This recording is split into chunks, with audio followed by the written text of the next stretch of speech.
Bonjour à tous et bienvenue sur Easy Learning.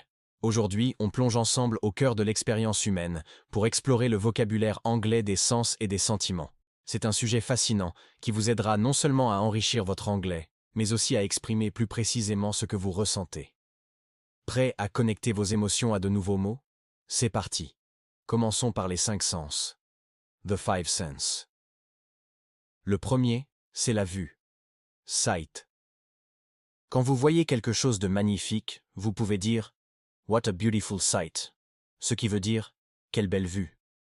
On utilise le verbe « to see » pour voir, « to look » pour regarder et « to watch » pour observer quelque chose en mouvement, comme un film, par exemple. « I see a bird » je vois un oiseau. « Look at this picture » regarde cette photo. Et « We are watching a movie » nous regardons un film. Passons à l'ouïe. Hearing. Le verbe principal est to hear. Si vous entendez un bruit, vous direz I hear a noise. Mais si vous prêtez attention, vous utilisez to listen. Par exemple, Listen to this song, it's amazing. Écoute cette chanson, elle est incroyable. La différence est la même qu'entre entendre et écouter. Un son peut être loud, fort ou quiet, silencieux, doux. Ensuite, nous avons l'odorat, smell. C'est à la fois le nom et le verbe. This flower has a wonderful smell. Cette fleur a une odeur merveilleuse. Ou bien, I can smell coffee. Je sens l'odeur du café. Un autre verbe utile est to sniff, qui signifie renifler. Si une odeur est agréable, on peut la qualifier de fragrance ou aroma. Si elle est désagréable, on parlera de stench ou anodore. Maintenant, le goût, taste. Encore une fois, c'est le nom et le verbe. I love the taste of chocolate. J'adore le goût du chocolat. Et this soup tastes delicious. Cette soupe a un goût délicieux. Pour décrire les saveurs, on a plusieurs adjectifs. Sweet, pour sucré, sour, pour acide, salty, pour salé, bitter, pour amer, et spicy, pour épicé. Enfin, le toucher, touch. Le verbe est aussi to touch. Don't touch the painting. Ne touchez pas le tableau. On peut aussi utiliser how to feel pour décrire la sensation. This blanket feels so soft. Cette couverture est si douce au toucher. Les textures peuvent être soft, douce, hard, dure, smooth, lisse, rough, rugueuse, hot, chaude ou cold, froide. Maintenant qu'on a vu les sens, passons aux sentiments, feelings, et aux émotions, émotions. Le sentiment le plus connu est bien sûr le bonheur, happiness. Quand on est heureux, on dit « I am happy ». Pour une joie plus intense, on peut être « delighted », ravi, thrilled, transporté de joie, ou extatique, fou de joie. Une expression courante est « to be on cloud 9 », littéralement « être sur le nuage numéro 9 », ce qui veut dire être au comble du bonheur. À l'opposé, il y a la tristesse, sadness. On dit simplement « I am sad ». Si vous êtes très triste, vous pouvez être boire misérable ou boire heartbroken, avoir le cœur brisé. Une expression imagée est to feel blue. Par exemple, I've been feeling a bit blue lately. Je me sens un peu triste ces derniers temps. Parlons maintenant de la peur, fear. Pour dire qu'on a peur, on utilise l'adjectif afraid ou scared. I'm afraid of spiders. J'ai peur des araignées. Si la peur est très intense, on peut être terrified ou petrified. Par exemple, The loud noise terrified me. Le bruit fort m'a terrifié. Ensuite, il y a la colère, anger. Quand on est en colère, on est angry. My boss was angry with me.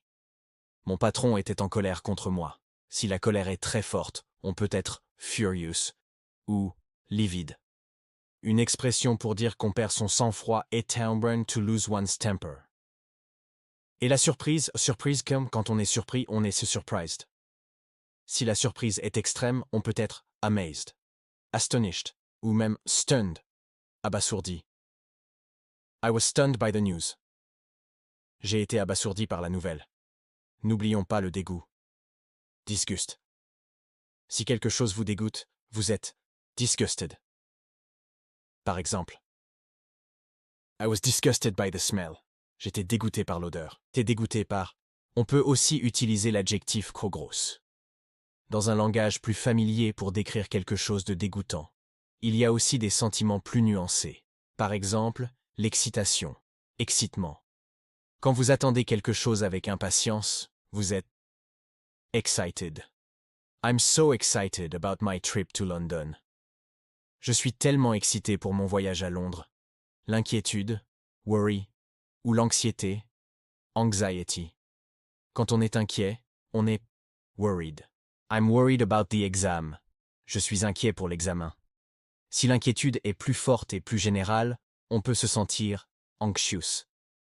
Le soulagement, relief. C'est le sentiment que l'on ressent quand quelque chose de négatif ne se produit pas. On se sent alors relieved. I was so relieved to find my keys. J'étais tellement soulagé de retrouver mes clés. La fierté, pride. Quand on est fier de quelque chose ou de quelqu'un, on est proud.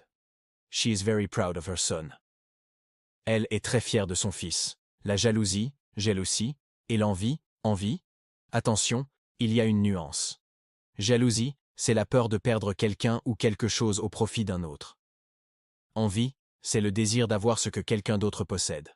On peut dire « He is jealous of his girlfriend's friends ».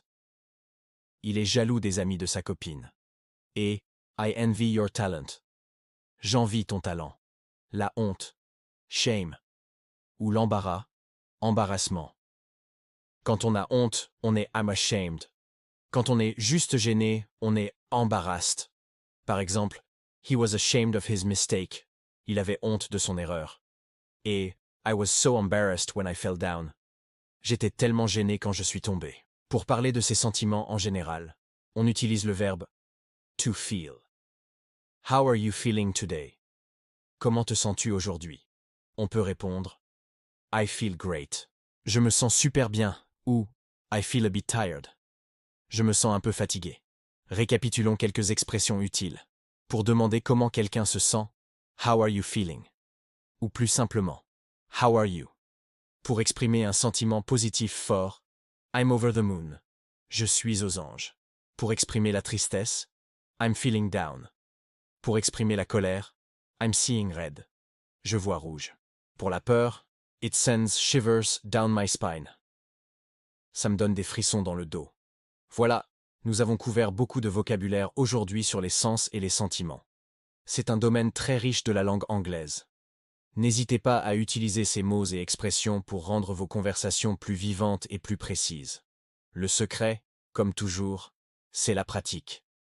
Essayez de décrire ce que vous voyez, entendez, sentez, goûtez et touchez. Et essayez de mettre des mots sur vos émotions en anglais. J'espère que cette leçon vous a plu et qu'elle vous sera utile.